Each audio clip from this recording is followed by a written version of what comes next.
नमस्कार, स्वदेश विशेष देख रहे हैं आप। मैं हूं आपके साथ प्रशांत पांडे। बात आज लाल आतंक पर हुए एक ऐसे प्रहार की जिसने कहीं ना कहीं माइलस्टोन सेट किया है और यह माना जा रहा है कि शायद यहां से नक्सलवाद के खात्मे की अब कहीं ना कहीं डेडलाइन, टाइमलाइन तय हो चुकी है। तुम्हारी मौत की जगह भी तय करेंगे और दहशत भी खत्म कर देंगे। ये हम नहीं बल्कि नक्सलियों पर प्रहार करने वाले हमारे बहादुर जवानों के शब्द हैं। सुरक्षा बलों को बहुत बड़ी कामयाबी मिली। 2 दशक से ज्यादा समय तक नक्सल आतंक का पर्याय बना कुख्यात माडवी हिडमा का दी एंड हो गया। सुरक्षा बलों ने न सिर्फ हिडमा को ढेर किया बल्कि उसकी पत्नी राजेश समेत 6 नक्सलियों को भी मार गिराया। छत्तीसगढ़ आंध्र प्रदेश सीमा पर हुई इस मुठभेड़ में 43 साल का हिडमा, जिस पर 25 से ज्यादा बड़े हमलों का मास्टरमाइंड होने का आरोप था, अब खत्म हो चुका है। 2013 के दरबा घाटी नरसंहार, 2017 के सुकमा हमले और ऐसे कम से कम 26 सशस्त्र बलों पर हमले के लिए जिम्मेदार माना जाता था। आज जवानों ने न सिर्फ एक कुख्यात नक्सली कमांडर का अंत किया बल्कि उस दहशत के युग को भी खत्म करने की दिशा में एक बड़ा कदम उठाया है, जिसके बाद अब यह माना जा रहा है कि जिस बड़े लक्ष्य की ओर एक कई दशकों से देखा जा रहा था, वो लक्ष्य शायद अब हासिल हो जाए। और आज इसी विषय पर हम खास चर्चा करेंगे और हमारे साथ आज की चर्चा में खास मेहमान भी शामिल हो रहे हैं। मैं परिचय करा दूं, हमारे साथ आज जुड़े हैं सीआरपीएफ के पूर्व पुलिस महानिरीक्षक एमपी नथनेल साहब, और जो नक्सल ऑपरेशंस हैं उनको बहुत करीब से लीड किया है, बहुत करीब से जानते हैं। Thank you so much sir, अपना कीमती समय देने के लिए। मेरा सीधा सवाल यही है कि जो सबसे अहम महत्वपूर्ण घटना थी जिसके बाद ये व्यक्ति सबके नजर में आया, वो था 2010 में हुआ ताड़ मेटला हमला, जहां पर 76 जवानों को घेर कर मारा गया था। और उसके बाद ये नाम उभरता है 2010 और हम बात कर रहे हैं 2025। ऐसी क्या चुनौतियां रही हैं कि 1.5 दशक 2 दशक लग जाते हैं एक कमांडर तक को कहीं ना कहीं घेर करने में? इसमें सबसे बड़ा प्रॉब्लम ये था कि जो हिडमा जो है, ये काफी खूंखार माओइस्ट है और इसको बचपन से ही ट्रेन किया गया है। जबकि ये छोटे उम्र का था, तब से ही ये माओइस्ट के साथ और छोटे से इसने देखा रहा है कि किस तरीके से ऑपरेशन किए जा रहे हैं और इसने अपना भी दिमाग लगा के इस तरीके का उसने ट्रेनिंग पाया कि वो खुद लीड करने के लिए बिल्कुल सक्षम हो गया था। और इसका स्ट्रैटेजी जो था वो ये था कि अपना जाल बिछाएं पूरा इंटेलिजेंस का, और उस जाल के अंदर अब बाकियों का समाचार अपना लेता रहे, लेकिन अपना जो खबर है वो लीक आउट नहीं होने देता। उसके अलावा ये अपने चारों तरफ कॉर्डन लगा के रखता था के गार्ड्स का। 4-4 5 गार्ड होते थे सर्कल। वो जो कॉर्डन थे उनको तोड़ के निकलना काफी सिक्योरिटी फोर्सेस के लिए मुश्किल था, और वो इसलिए क्योंकि उसके आदमी बाहर दूर-दूर तक फैले रहते हैं और जैसे ही कोई उनको खबर लगती है कि सिक्योरिटी फोर्सेस पहुंच रहे हैं, तो वो उसे खबर कर देते और वहां से निकल जाता था। ये बहुत इसका फॉर्चुनेट था इस आदमी के लिए कि ये काफी बचता रहा हर जगह से। कई जगह ये सीआरपीएफ के चक्कर में आते-आते बच गया और वहां से निकलने के बाद दूसरे जगहों में जाके छिप गया। अभी पिछले मई के महीने में जो ऑपरेशन हुआ 3 हफ्ते का, उसमें भी ये था, लेकिन वहां से भी ये छूट कर निकल गया तेलंगाना की तरफ, और उसके बाद वापस आके यहाँ वहाँ जगह ढूंढता रहा। और जब जगह इसके कोई सुरक्षित जगह नहीं मिली, तो अब आंध्र प्रदेश की तरफ जब बढ़ रहा था, तो वहां पे ग्रे हाउंड्स को और आंध्र पुलिस को जब खबर लगी, उन्होंने इसका पीछा किया और इसे मार डाला। तो बिल्कुल। तो ये निश्चित होना ही था, क्योंकि कितने बार कोई बच सकता है। कोई ना बिल्कुल कोई टाइम आता ही है जब ये जो सुरक्षा बलों का घेरा है उसमें तो फंस ही जाता है, और उसी तरह ये फंस गया और निकल आया वहां से। बिल्कुल। और ये तमाम जो चीजें हुई हैं उसमें एक सबसे इंपॉर्टेंट चीज ये है कि अब एक डेडलाइन तय कर दी गई है, अब एक सीमा तय कर दी गई है कि नक्सलवाद का खात्मा करने के लिए अब कहीं ना कहीं पूरी तरह से एक अलग युद्ध स्तर पर काम चल रहा है। हमारे साथ retired lieutenant general Sanjay Kulkarni साहब हैं। Sanjay sir, thank you so much अपना कीमती समय देने के लिए।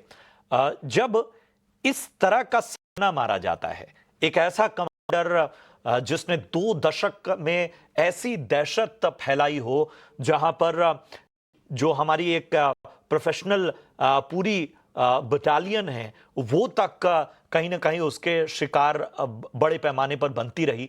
उसमें कई फैक्टर्स जो कहीं ना कहीं नथनेल सर ने बताया, लेकिन मैं थोड़ा साइकोलॉजी समझना चाहूंगा कि जब इस तरह का एक बड़ा कमांडर या एक सरगना जब होता है तो कितना बड़ा सेटबैक होता है इस तरह के नक्सल ऑपरेशंस को, और लंबे समय तक फिर क्या टैक्टिक्स होनी चाहिए, सीधा अब कहीं ना कहीं अंतिम प्रहार होना चाहिए। बहुत बहुत धन्यवाद प्रशांत जी। नथानियल साहब बहुत ही काबिल, बहुत ही ऐसे अफसर हैं सीआरपीएफ में जिन्होंने इन काफी ऑपरेशन में भाग लिया है, बहुत माने जाते हैं। इन्होंने बहुत अच्छी तरह से समझाया किस तरीके से हिंदवा का हुआ।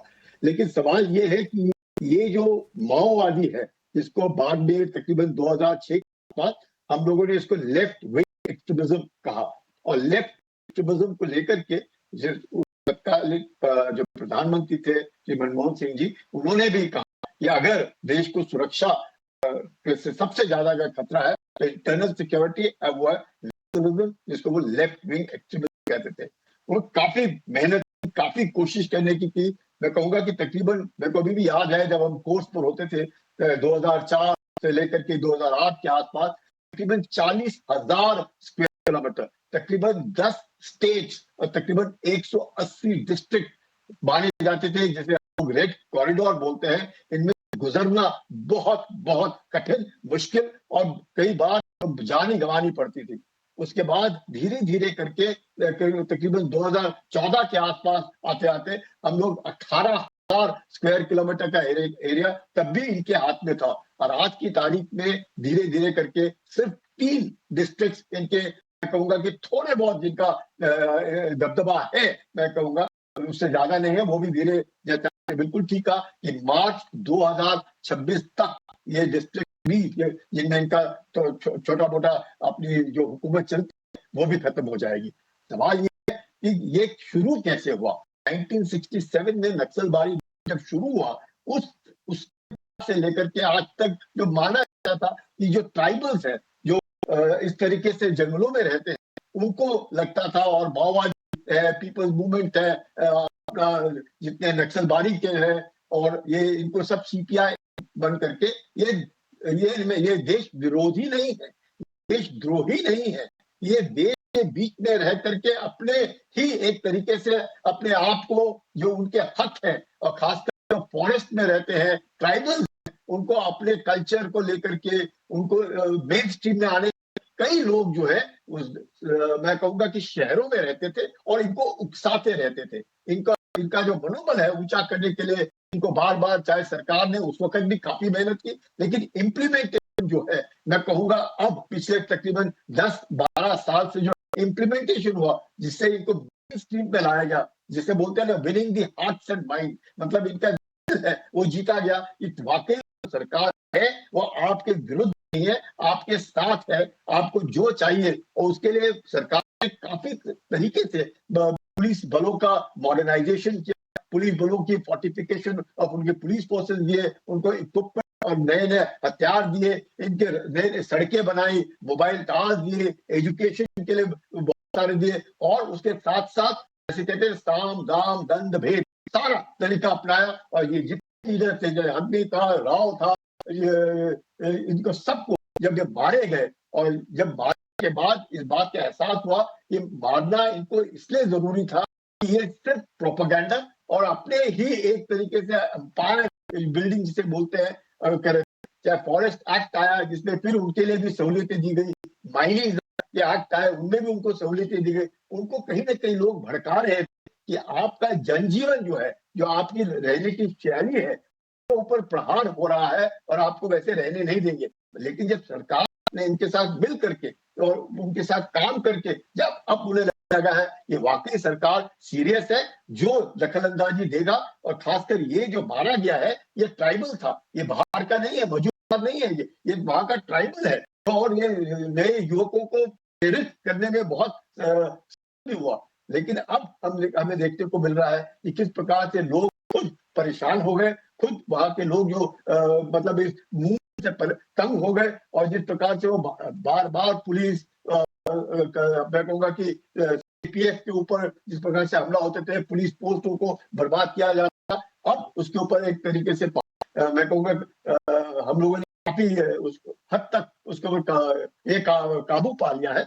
और यही कारण है कि हम देखते हैं कि होम मिनिस्टर ने कहा है बहुत इम्पोर्टेंट जो चीज एस्पेक्ट है इस पूरे बदलाव में, उसमें नैरेटिव का है, क्योंकि पहले भी ऐसा नहीं था, नहीं होता था, लेकिन वहां पर उस नैरेटिव को सरकार जो है वो चाहे स्टेट गवर्नमेंट हो चाहे बाकी ऑपरेशंस में तोड़ नहीं पा रही थी।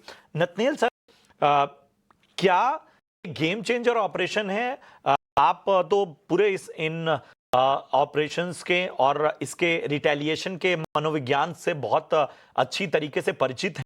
आपको लगता है कि यहां से जो है वो कॉन्फिडेंस टूटेगा, या एक कहीं ना कहीं ज्यादा दबाव बनाने में एक तरह से कामयाबी मिलेगी, या कहीं ना कहीं हमें थोड़ा सतर्क भी रहना होगा?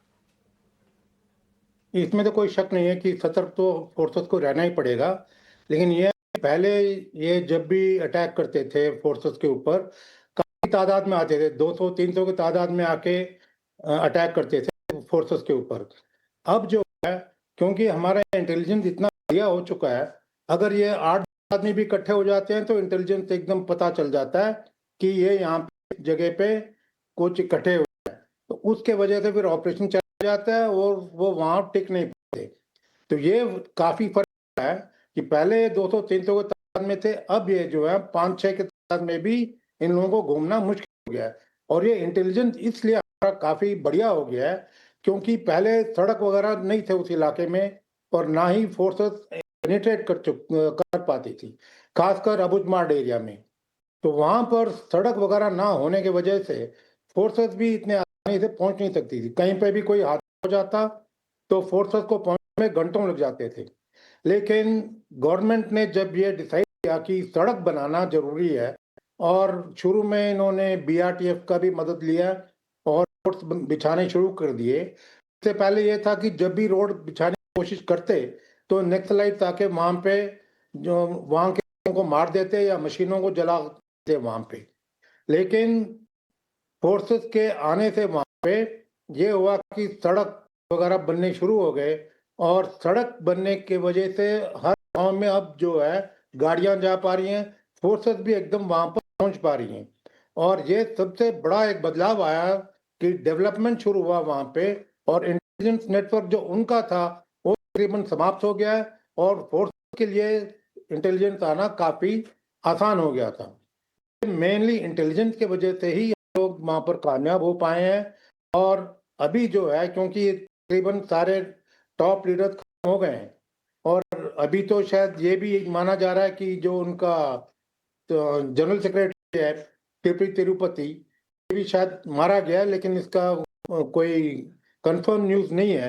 लेकिन अगर वो भी मारा गया है तो इसका मतलब इनका तकरीबन सफाया हो ही गया, जो इनका सेंट्रल कमेटी मेंबर्स का है, पॉलिट ब्यूरो भी तकरीबन ये खत्म कहीं ना कहीं एक तो इसके वजह से जो बड़ी कामयाबी भी कही जाएगी, गेम चेंजर भी कहा जाएगा। इस सब के बीच में छत्तीसगढ़ को बहुत करीब से देखने वाले सीनियर जर्नलिस्ट प्रकाश चंद्र होता सर हमारे साथ जुड़ चुके हैं। Sir, thank you so much. हमेशा अच्छा लगता है आपसे बातचीत करना। और एक दौर था जब कोई दिन होता था, और शायद हम सभी जब पत्रकारिता की वो शुरुआत कर रहे थे, जब आपके साथ हम सीख पढ़ रहे थे, तो हम यही देखते थे कि बस दिन बदलता था और शायद हमें जवानों की शहादत की बस खबरें आती थी। हमें ऐसी ऐसी विभत्स तस्वीरों से गुजरना पड़ता था जिन्हें देखकर कलेजा पसीज जाता था। पिछले कुछ सालों में आपने तो बहुत करीब से देखा है, ऐसा क्या बहुत बड़ा बदलाव हुआ है कि इस तरह की कामयाबियां मिल रही हैं। नतले सर ने, बाकी सब ने इंटेलिजेंस की बात की, लेकिन ग्राउंड पर जो एक लोकल सपोर्ट, बाकी चीजों की बात की जा रही थी, क्या उसमें कुछ व्यापक आपको चेंज नजर आया?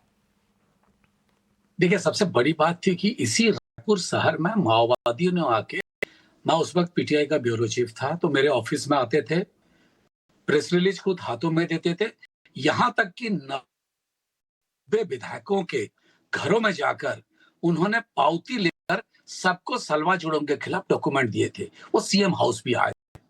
ये माओवादियों की उस जमाने में ताकत हुआ करती थी। आज माओवादियों की यह स्थिति है कि वो, जैसे अभी हिडमा मारा गया, ये छत्तीसगढ़ से आंध्रा होते हुए उड़ीसा रिलोकेट होना चाहता था, उड़ीसा भाग जाना चाहता था। और ये पूरी घटना को अगर आप देखेंगे तो आप लगेगा कि इतनी परिवर्तन कैसे हो गया। सबसे बड़ी बात है, जैसे परिवार में अगर पिताजी की हुक्म नहीं चलती तो माताजी की या कोई भाई बहन की चलती है। समाज में भी वैसा ही है। समाज में अगर सरकार कमजोर हो जाए तो पैरेलल संगठन, समानांतर लोग खड़े हो जाते हैं, अपना हुक्म चलाना चाहते हैं। माओवादी उसी तरह का एक बात थी। उस इलाके में सरकार की कोई संरक्षण या सरकार की तो पहुंच है वो नहीं दिखता था। यही सबसे बड़ी कारण थी कि जिस हिसाब से माओवादियों की इतनी तादाद पर हुए। आप देखिए 1999 में छत्तीसगढ़ ठीक बनने से पहले लखीराम कावरे, वो मध्य प्रदेश के, अविभाजित मध्य प्रदेश के ट्रांसपोर्ट मिनिस्टर हुआ करते थे। माओवादी आए, उनके घर में गोली मार दिए। ये शायद कोई सोचा होगा कि माओवादी आएंगे उनके घर में गोली मार देंगे। तो आप सोचिए कितनी ताकत थी। आज वो खुद भागना चाहते हैं। और जिस तरह से चीजें हुए, जैसे हमने राज को देखा, और ये बीच में एक बात और भी कहूंगा आपको, गणपति यानी कि मोपाला लक्ष्मण राव वो चला गया और बासव राज उसके जगह पे आया। लेकिन साल भर तक किसी को नहीं पता था कि सत्ता हत्या लिया है कोई ने, और ये कहा जाता है गणपति पेरू चला गया था अपने ट्रीटमेंट के लिए। देखिए कितनी दहशत थी लोगों में। अगर कोई जानता था तो भी नहीं बोलता। मुझे याद है ठीक नोटबंदी से पहले जिस हिडमा की बात कर रहे हैं, उसके पास 2 करोड़ रुपए नगद था और वो हथियार खरीदने के लिए वो पैसा रखा था। तो सोच लीजिए कि कितने ताकतवर होंगे उन लोग। उनका बजट लगभग 1800 करोड़ से 2000 करोड़ था सालाना। उसमें इंटेलिजेंस था, उस पे पत्रकारों के लिए जो एडवर्टाइजमेंट देते हैं वो भी स्कीम था, और ऐसे खबरी के लिए अपनी, जैसे विक्रम जी जानते हैं कि खबरी के लिए को पैसा देना होता है, तो वो माओवादी उसको भी पेमेंट करते थे, जिसका 2000 करोड़ रुपया सालाना बजट था। और जो कहता था जमीन वही बांटता था, कहता था जनता सरकार है, जमीन हमारी है, और खुद इकोनॉमिक सेंसस कराते थे। हम सरकार की इकोनॉमिक सेंसस से मत करता उनका सेंसस, वो एक लेते थे। दहशत की दौर थी। एक हिस्टोरिकल मिस्टेक हुआ कि जब एलटीटी के बाद जो श्रीलंका से जो आतंकवादी थे उनको लाके यहाँ पे रखा गया, तो वो और माओवादी कहीं ना कहीं मिल गए, और उसी से माओवादियों को ये एक्सप्लोसिव का इम्प्रोवाइज एक्सप्लोसिव डिवाइस जिसको आम बोलचाल में हम लैंडमाइंस बोलते हैं, उसी का निजात हुआ। देश में वही उन्होंने किए, और बाकी वही सबसे बड़ा हथियार था उनका। वो 80 किलो 90 किलो का एक्सप्लोसिव इस्तेमाल करते थे, ताकि जो एंटी लैंड माइन व्हीकल है वो भी उड़ जाता था, परखच्चे उड़ जाते थे। उस दौर से लेकर अभी में एक बड़ा परिवर्तन दिखा, वो था पॉलिटिकल एक्टिविटीज का बढ़ना।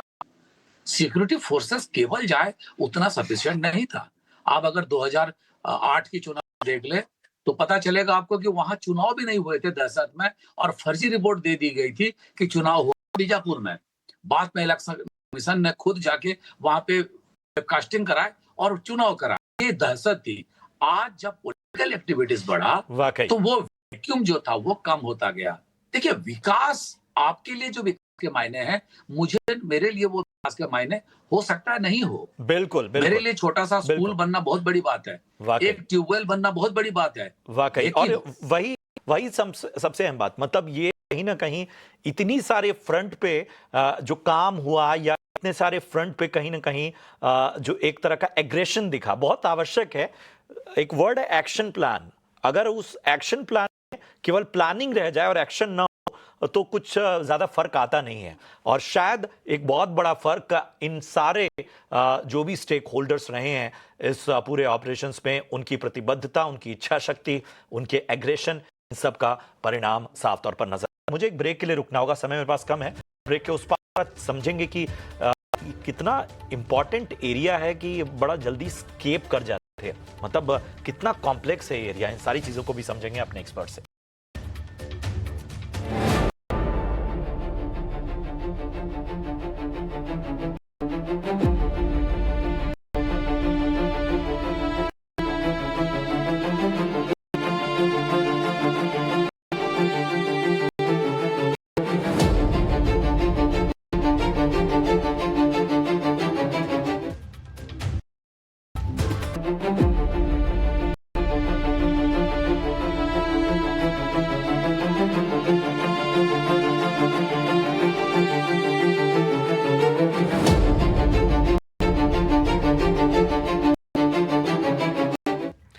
स्वागत है आपका ब्रेक के बाद। हिडमा के बाद अब ये माना जा रहा है कि नक्सलवाद खात्मे के अपने अंतिम दौर में है और एक बड़े गेम चेंजर ऑपरेशन के तौर पर कहीं ना कहीं उसका खात्मा किया गया। संजय सर, आज के दिन अगर हम उन शहीदों को ना याद करें जिन्होंने कहीं ना कहीं, मतलब एक एक एक चीज होती है कि आप बॉर्डर पर जहां पर दुश्मन दिख रहा है वहां पर जब आप शहीद होते हैं या किसी तरह की एक प्रहार झेलते हैं, वहां पर आपको दिख रहा है ये आंतरिक दुश्मन, मतलब इंटरनल जिस देश में आप रह रहे हैं वहां पर आपको धोखे से मारा जा रहा है, वहां पर आपके सामने इस तरह का जाल बिछाया जा रहा है।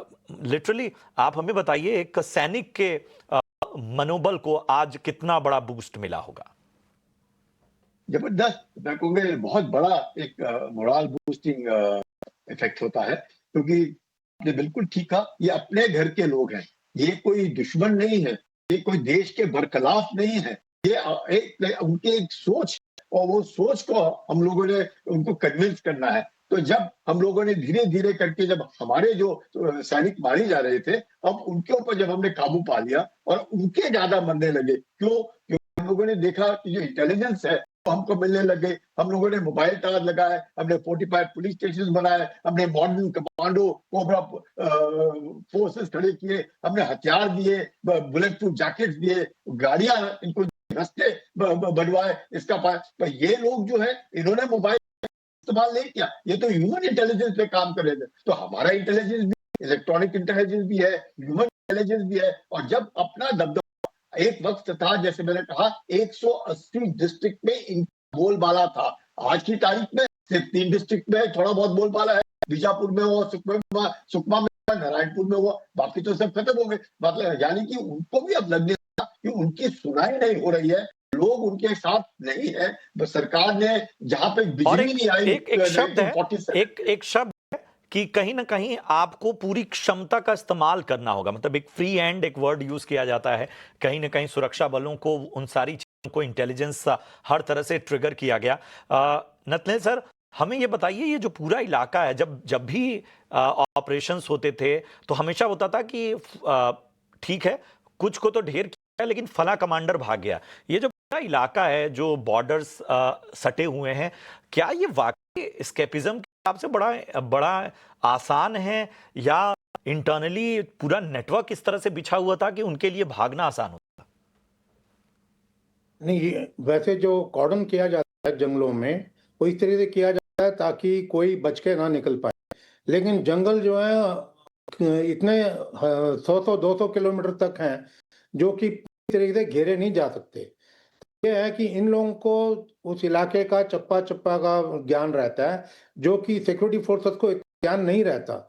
लेकिन फिर भी कोशिश पूरी की जाती है कि कॉर्डन, क्योंकि हमारे पास मैप्स होते हैं, तो मैप के हिसाब से हम पूरा प्लानिंग वगैरह करके फिर फिजिकल जो ऑक्यूपेशन है वहां पे जो है फोर्सेस ऑक्यूपाई करती हैं और कॉर्डन लगाती हैं ताकि कोई भी निकल ना पाए।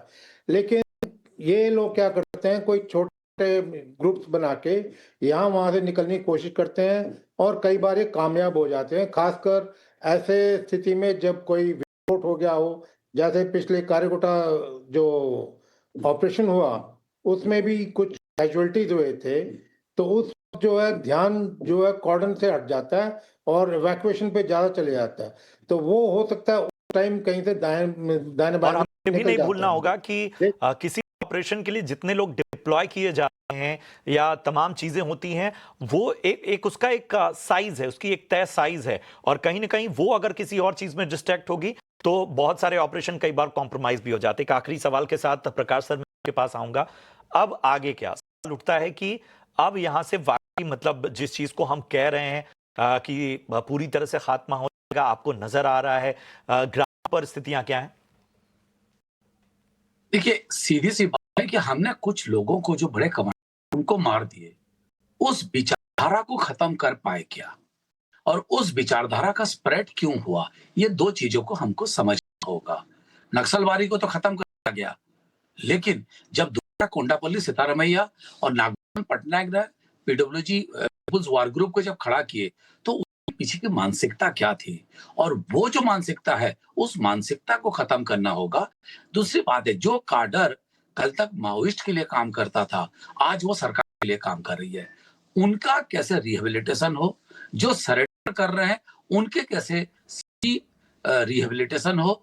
तीसरे सबसे बड़ी बात है, जिस बात को लेकर माओवाद खड़ा हुआ, हम उसको उस विचारधारा काउंटर करने के लिए कैसे हम उनको रोजगार दे पाए, उनकी व्यवस्था कर पाए, और जो जो बातें कह के बरगलाया जाता था लोगों को, निरीह ग्रामीणों को, उस बात का और गवर्नेंस कैसे बेहतर हो पाए, ये चीजों को ख्याल रखना होगा। बिल्कुल। साथ ही मैं एक ही बात कहूंगा, 2004-5 में पति जो उस वक्त का माओइस्ट का जनरल सेक्रेटरी हुआ करता था, वो हेलीकॉप्टर में घूमता था। सोच लीजिए, उसी बस्तर में एक जगह से दूसरे जगह वो हेलीकॉप्टर का इस्तेमाल करता था।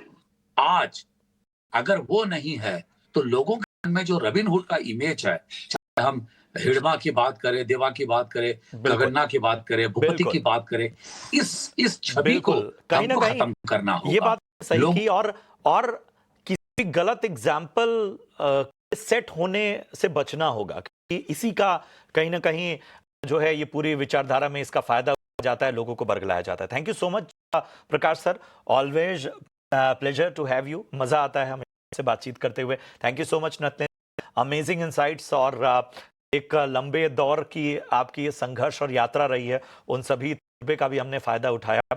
Thank you so much Kulkarni sir, एक आर्मी की मानसिकता, उसका मनोबल, और जिस तरह की स्थितियां हैं, क्या कुछ अपग्रेड हुआ है, उन सारे ग्रेट इनसाइट्स को हमारे सामने रखने की बहुत ही अच्छी चर्चा रही, और उम्मीद है कि आने वाले वक्त में और बेहतर हों, और ज्यादा जो पेन है वो लोगों का कम हो पाए।